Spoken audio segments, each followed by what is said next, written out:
దేవుని కృపను బట్టి ఈ రోజు నుండి మనం సమూయేలు మొదటి గ్రంథమును చదువుకుంటున్నాం. సమూయేలు మొదటి గ్రంథంలో నుండి మొదటి అధ్యాయము చదువుకుంటున్నాం. ఎఫ్రాయిము మన్యమందు రమతాయి మోఫీము పట్టణపు వాడు ఒకడుండెను. అతని పేరు ఎల్కనా. అతడు ఎఫ్రాయిమీయుడైన సూపునకు పుట్టిన తోహు కుమారుడైన ఎలీహునకు జననమైన యెరోహాము కుమారుడు. అతనికి 2 భార్యలుండిరి. వీరిలో ఒక దాని పేరు హన్నా, రెండవ దాని పేరు పెనిన్నా. పెనిన్నాకు పిల్లలు కలిగిరి గాని హన్నాకు పిల్లలు లేకపోయిరి. ఇతడు షిలోహునందున్న సైన్యముల కధిపతియగు యెహోవాకు మ్రొక్కుటకును బలి అర్పించుటకును ఏటేటా తన పట్టణము విడిచి అచ్చటికి పోవుచుండెను. ఆ కాలమున ఏలి యొక్క 2 కుమారులకు హోప్ని, ఫినెహాసులు యెహోవాకు యాజకులుగా నుండిరి. ఎల్కనా తాను బల్యర్పణ చేసిన నాడు తన భార్యగు పెనిన్నాకును దాని కుమారులకును కుమార్తెలకును పాలు ఇచ్చుచూ వచ్చెను. గాని హన్నా తనకు ప్రియముగా నున్నందున ఆమెకు 2 పాళ్ళు ఇచ్చుచూ వచ్చెను. యెహోవా ఆమెకు సంతు లేకుండా చేసెను. యెహోవా ఆమెకు సంతు లేకుండా చేసియున్న హేతువును బట్టి ఆమె వైరియకు పెనిన్నా ఆమెను విసిగించుటకై ఆమెకు కోపము పుట్టించుచూ వచ్చెను. ఎల్కనా ఆమెకు ఏటేటా ఆ రీతిగా చేయుచునుండగా హన్నా యెహోవా మందిరమునకు పోవునప్పుడెల్లా అది ఆమెకు కోపము పుట్టించెను. గనుక ఆమె భోజనము చేయక ఏడ్చుచూ వచ్చెను. ఆమె పెనిమిటి అయిన ఎల్కనా, హన్నా, నీవెందుకు ఏడ్చుచున్నావు? నీవు భోజనము మానుటయ్యేలా? నీకు మనోవిచారణ మెందుకు కలిగినది? 10 మంది కుమారుల కంటే నేను నీకు విశేషమైన వాడను కానా అని ఆమెతో చెప్పుచూ వచ్చెను. వారు షీలోహులో అన్నపానములు పుచ్చుకొనిన తరువాత హన్నా లేచి యాజకుడైన ఏలీ మందిర స్తంభము దగ్గరనున్న ఆసనము మీద కూర్చుని ఉండగా బహు దుఃఖక్రాంతురాలై వచ్చి యెహోవా సన్నిధిని ప్రార్థన చేయుచు బహుగా ఏడ్చుచు, సైన్యముల కధిపతియగు యెహోవా, నీ సేవకురాలనైన నాకు కలిగి ఉన్న శ్రమను చూచి నీ సేవకురాలనైన నన్ను మరువక జ్ఞాపకము చేసుకొని నీ సేవకురాలనైన నాకు మగపిల్లను దయచేసిన ఎడల వాని తల మీదికి క్షౌరపు కత్తి ఎన్నటికి రానియక వాడు బ్రతుకు దినములన్నిటను నేను వానిని యెహోవానగు నీకు అప్పగింతునని మొక్కుబడి చేసుకొనెను. ఆమె యెహోవా సన్నిధిని ప్రార్థన చేయుచుండగా ఏలీ ఆమె నోరు కనిపెట్టుచుండెను. ఎలానగా హన్నా తన మనసులోనే చెప్పుకొనుచుండెను. ఆమె పెదవులు మాత్రము కదులుచుండి ఆమె స్వరము వినబడక ఉండెను. గనుక ఏలీ ఆమె మత్తురాలై ఉన్నదనుకొని, ఎంతసేపు నీవు మత్తురాలవయ్యుందువు? నీవు ద్రాక్ష రసమును నీ యొద్ద నుండి తీసివేయుమని చెప్పగా హన్నా, అది కాదు నా ఏలినవాడా, నేను మనో దుఃఖము గలదాననై ఉన్నాను. నేను ద్రాక్షరసమునైనను మద్యమునైనను పానము చేయలేదు గాని నా ఆత్మను యెహోవా సన్నిధిని కుమ్మరించుకొనుచున్నాను. నీ సేవకురాలనైన నన్ను పనికి మాలిన దానిగా ఎంచవద్దు. అత్యంతమైన కోప కారణమును బట్టి బహుగా నిట్టూర్పులు విడిచుచు నాలో నేను దీన్ని చెప్పుకొనుచుంటినెను. అంతటా ఏలీ, నీవు క్షేమముగా వెళ్ళుము, ఇజ్రాయేలు దేవునితో నీవు చేసుకొనిన మనవిని ఆయన దయచేయునుగా కానీ ఆమెతో చెప్పగా ఆమె అతనితో, నీ సేవకురాలనైన నేను నీ దృష్టికి కృపనొందుదునుగాక అనెను. తరువాత ఆ స్త్రీ తన దారిని వెళ్ళిపోయి భోజనము చేయొచ్చు నాటి నుండి దుఃఖముఖిగా నుండుట మానెను. తరువాత వారు ఉదయమందు వేగరమై లేచి యెహోవాకు మ్రొక్కి తిరిగి రామాలోని తన ఇంటికి వచ్చిరి. అంతటా ఎల్కనా తన భార్యగు హన్నాను కూడెను. యెహోవా ఆమెను జ్ఞాపకము చేసుకొనెను. గనుక హన్నా గర్భము ధరించి దినములు నిండినప్పుడు ఒక కుమారుని కని, నేను యెహోవాకు మ్రొక్కుకొని వీనిని అడిగి తిననుకొని వానికి సమూయేలను పేరు పెట్టెను. ఎల్కనాయను అతని ఇంటిని అతని ఇంటి వారందరూ యెహోవాకు ఏటేటా అర్పించు బలి నర్పించుటకు మ్రొక్కుబడిని చెల్లించుటకును పోయిరి. అయితే హన్న, బిడ్డ పాలు విడుచు వరకు నేను రాను, వాడు యెహోవా సన్నిధిని అగుపడి తిరిగి రాక అక్కడనే ఉండునట్లుగా నేను వాడిని తీసుకొని వత్తునని తన పెనిమిటితో చెప్పి వెళ్ళకయుండెను. కాబట్టి ఆమె పెనిమిటి అయిన ఎల్కన, నీ దృష్టికి ఏది మంచిదో అది చేయము, నీవు వానికి పాలు మాన్పించు వరకు నిలిచియుండుము. యెహోవా తన వాక్యమును సిద్ధపరచును గాక అని ఆమెతో అనెను. కాగా ఆమె అక్కడనే ఉండి తన కుమారునికి పాలు మాన్పించు వరకు అతని పెంచుచుండెను. పాలు మాన్పించిన తరువాత అతడు ఇంకా చిన్నవాడై ఉండగా ఆమె ఆ బాలుని ఎత్తుకొని 3 కోడెలను, తుమ్మిడి పిండిని, ద్రాక్షరసపు తిత్తిని తీసుకొని షిలోహులోని మందిరమునకు వచ్చెను. వారు ఒక కోడెను వధించి పిల్లవానిని ఏలి యొద్దకు తీసుకొని వచ్చినప్పుడు ఆమె అతనితో ఇట్లనెను, నా ఏలిన వాడి ప్రాణము తోడు, నీ యొద్ద నిలిచి యెహోవాను ప్రార్థన చేసిన స్త్రీని నేనే. ఈ బిడ్డను దయచేయమని యెహోవాతో నేను చేసిన మనవిని ఆయన నాకు అనుగ్రహించెను. కాబట్టి నేను ఆ బిడ్డని యెహోవాకు ప్రతిష్ఠించుచున్నాను. తాను బ్రతుకు దినములన్నిటను వాడు యెహోవాకు ప్రతిష్ఠితుడని చెప్పెను. అప్పుడు వాడు యెహోవాకు అక్కడనే మ్రొక్కెను. దేవుడు ఈ చిన్ని వాక్యంను దీవించునుగాక. ఆమేన్. సమూయేలు గ్రంథంలో నుండి 2వ అధ్యాయము చదువుకుంటున్నాం. సమూయేలు గ్రంథంలో నుండి 2వ అధ్యాయము చదువుకుంటున్నాం.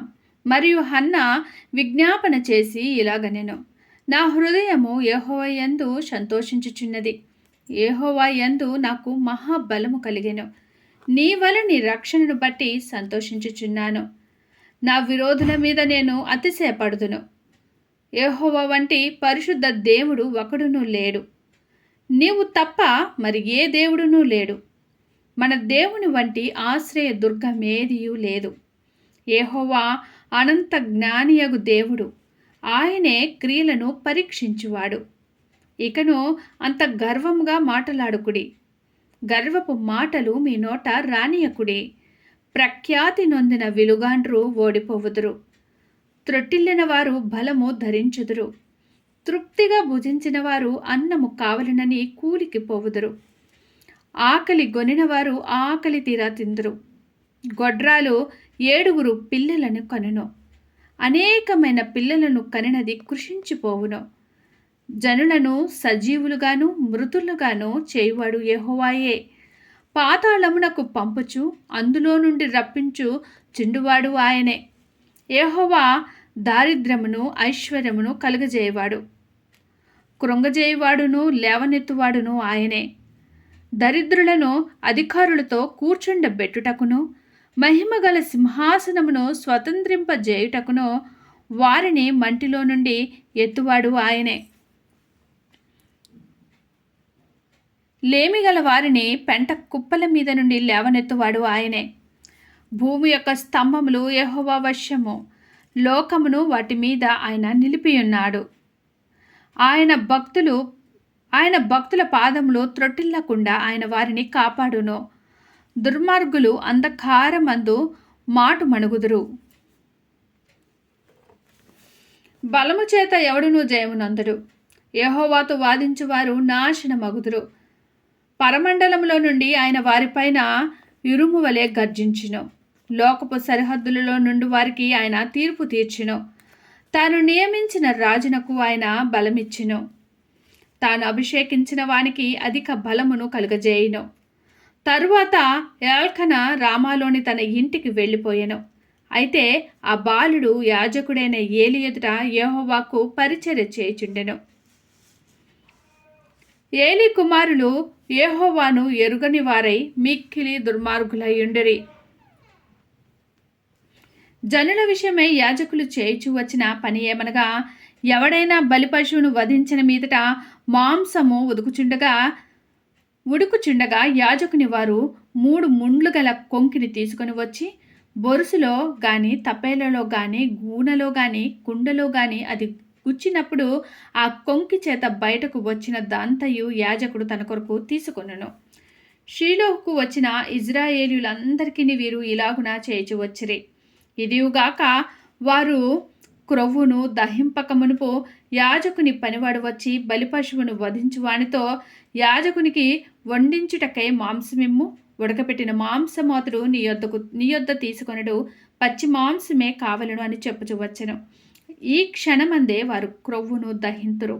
తరువాత నీ మనస్సు వచ్చినంత మట్టుకు తీసుకొని వచ్చునని వారితో ఆ మనిషి చెప్పిన ఎడల వాడు అలాగు వద్దు, ఇప్పుడే ఇయ్యవలెను, లేని ఎడల బలవంతము చేత తీసుకొందునెను. అందువలన జనుడు యెహోవాకు నైవేద్యము చేయుటందు అసహ్యపడుటకు ఆ యవ్వనులు కారణమైరి గనుక వారి పాపము యెహోవా సన్నిధిని బహు గొప్పదాయెను. బాలుడైన సమూయేలు నారతో నేయబడిన ఎఫేదు ధరించుకొని యెహోవాకు పరిచర్య చేయుచుండెను. వాని తల్లి వానికి చిన్న అంగి ఒకటి కుట్టి ఏటేటా బలి అర్పించుటకు తన పెనిమిటితో కూడా వచ్చినప్పుడు దాన్ని తెచ్చి వానికిచ్చుచూ వచ్చెను.